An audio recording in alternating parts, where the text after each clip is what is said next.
Today we're going to be talking about transformations in geometry.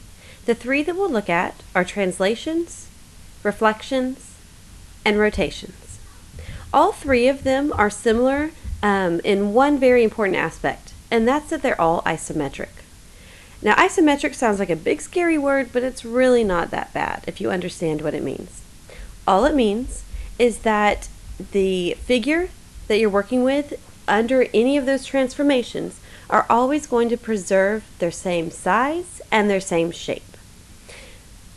So let's take a look at a few of these. The first one we're going to be visiting is translations. Translations are what I like to think about as glides. You either glide horizontally or you glide vertically. So on this little tool that we have here that's going to help us look at these transformations, they have under number 3, it says use a vector to show the translation, the point x comma y translated to x plus 5, y plus 3. So what we're going to do is first look at the x component of this translation.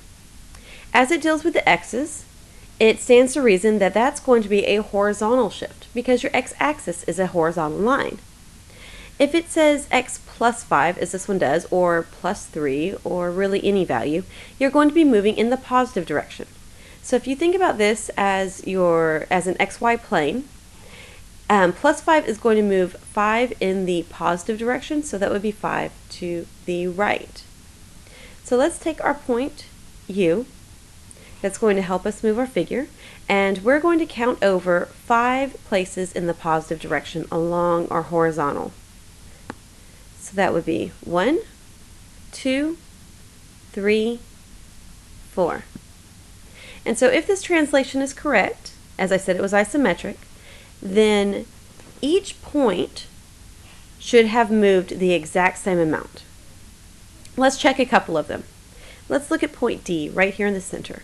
It should have moved over 5 units in the positive direction. 1, 2, 3, 4, oops, and there's my mistake. Let's actually move that to 5 like we're supposed to. Let's count again.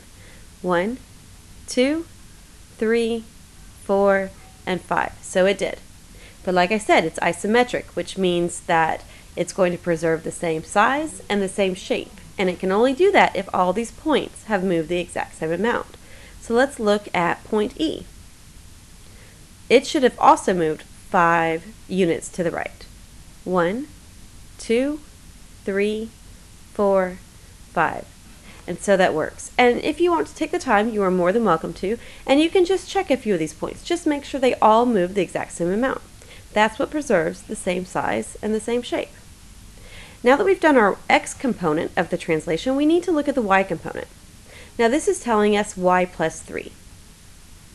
If moving x plus 5 was moving in the positive direction for the x-axis, then it stands to reason that y plus 3 would move 3 positive in the y direction, which would be vertically. So we're going to take our point that we just got to, and we're going to we're going to translate the figure up 3 units. So 1, 2, 3. And so now here is our new figure. As you can see, it's kind of glided horizontally, glided vertically, and we've landed right here. But as a translation is isometric, the figure is still the same size and still the same shape. And if you'll notice right here, we moved over 5 to the right and 3 up. But it only shows one line here. And what that actually illustrates is that when you do a translation, whether it's a horizontal shift, a vertical shift, or possibly a mixture of both as this one was, you're always moving your figure along a vector. Now, does this work when it's only one component? Let's check that out. Let's say that we decided to move our figure down 3 units, or y minus 3. Let's see what that would look like. 1, 2, 3. And so as you can see, our figure has moved down 3, and here we are again. We have got a vector that the translation moved along. Let's see if that works if we only have a horizontal component. So let's go x minus 4, which would tell us to move 4 units to the left or in the negative direction on the x-axis. So 1, 2, 3, 4. And as you can see, it's also moving along a vector. So translations, no matter where you move them, whether it's a horizontal shift, whether it is a vertical shift, or a mixture of both, it's always going to preserve its same size and same shape. Now, what makes translations different than reflections or rotations is that when all these translations take place, if you'll notice, your figure is always going to have the same orientation. So this figure kind of looks like an R. And as you can see, the R is always facing towards the right in this picture, no matter where I translate this to. I'm even spinning this translation in a circle and it's still staying in the same orientation. That's what sets translations apart from rotations and reflections, is that it will always have the same orientation. Now let's take a look at reflections. Now reflections, I think that they're the easiest to understand because they kind of sound like exactly what they do. When I think of reflection, I think about looking into a mirror, and that's what reflections do. Let's take a look. Let's see what would happen if we reflected this. Let's act like this line that I'm doing is my x-axis. So we've reflected this figure across the x-axis, and this is just like if you looked in a mirror.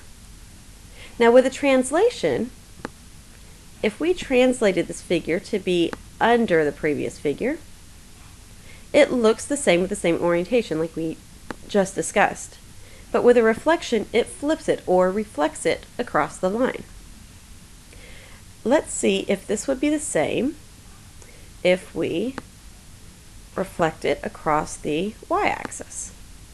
So let's act like this line now is our y-axis. And yes, it's just like looking in a mirror. You could even do a reflection across y equals x. And again, it's like you're reflecting it. Now, as you move a reflection across, it kind of will always, no matter where you stop, be exactly what you would see through a mirror. You can also notice what happens to the points. When you're reflecting across an x-axis, your x value stays the same and your y value is opposite. One would be positive, one would be negative. If you reflect across the y-axis, then it stands to reason, and it is true, that your y value stays the same, but your x value is opposite. One will be positive, one will be negative. Let's take a look at rotations and see how they act. Now, when you say rotation, the first thing that comes to my mind is wheels on a tire and them rotating.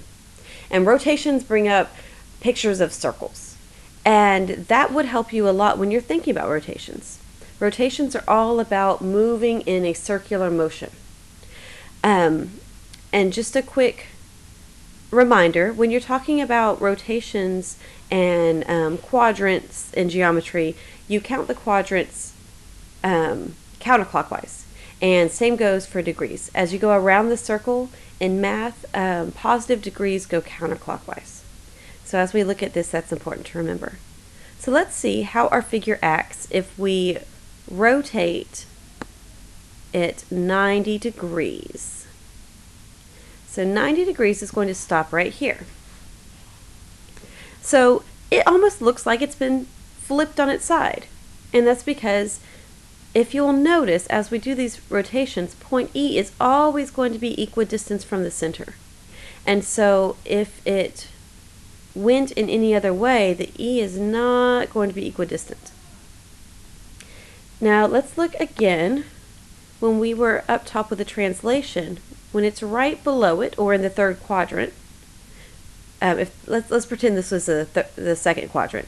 If this were the third quadrant, it's just right below it with the same orientation. When a reflection if this is still second quadrant, when a reflection's in the third quadrant, it's like it's flipped upside down on its head. And when a rotation is, if this is second quadrant in the third quadrant, it's like it's laying on its back. Let's see what happens if we go 180 degrees rotated. So when I do this, now it's flipped over. But it's not the same as a reflection because instead of being right below it flipped over, now it's over here. Let's take it all the way up to 270 degrees. Sorry, I'm going to have to move that a little. Okay, at 270 degrees, now it is flipped up on its side over here. And if you circle all the way back around 360 degrees, you will end up in the exact same place you started at, just like a circle. And this works the same if you go this way. It will still always rotate around. The points remain equidistant from the center in a rotation. Now it's also notable that, let's pretend again, since this is 0, that this is the second quadrant. It's notable that as you do the reflections, it goes from standing up straight to sideways in the third quadrant to upside down in the fourth quadrant to sideways again in the first quadrant, and then back to this normal orientation in the second quadrant. So it really truly rotates around with all the points staying equidistant from the circle for a rotation. So I hope this has been helpful for you to realize the difference between what a rotation is, what a reflection is, and what a translation is.